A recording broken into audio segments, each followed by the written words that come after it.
നമ്മൾ എന്ത് ഡോക്ടറേറ്റ് എടുത്താലും നമ്മൾ ഉപരി പഠനങ്ങൾ നടത്തിയാലും ക്രിസ്ത്യാനിറ്റി ഇരിക്കുന്നത് എപ്പോഴും ഈ ലവ് ഓഫ് ഗോഡിലാണ് ഇരിക്കുന്നത്, ദൈവസ്നേഹത്തിൽ.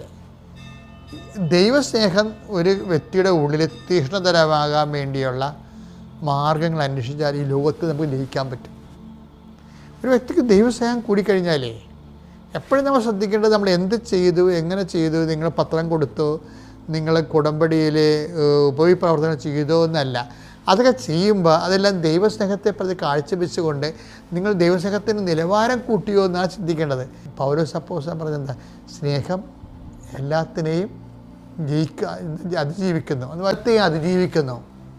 നമുക്ക് ഇപ്പോൾ നമുക്കറിയാമല്ലോ, ഡാർവിൻ്റെ തിയറി എന്താണ്? സർവൈവൽ ഓഫ് ദി ഫിറ്റസ്റ്റ് എന്നാണ്. എന്ന് പറഞ്ഞാൽ അതിജീവനം ആരാണ്? അതായത് ശക്തൻ്റെ അതിജീവനമാണ്. അപ്പോൾ ഈ ശക്തനെന്നാ പറഞ്ഞാൽ ആരാണ്? ശരിക്കും പറഞ്ഞാൽ അതിജീവിക്കാൻ വേണ്ടി നമ്മൾ സഹായിക്കേണ്ട ശക്തിയാണ്. ആ ശക്തി ഏതാണ് ബൈബിൾ ഉദ്ദേശിക്കുന്നത്? ദൈവസ്നേഹമാണ്.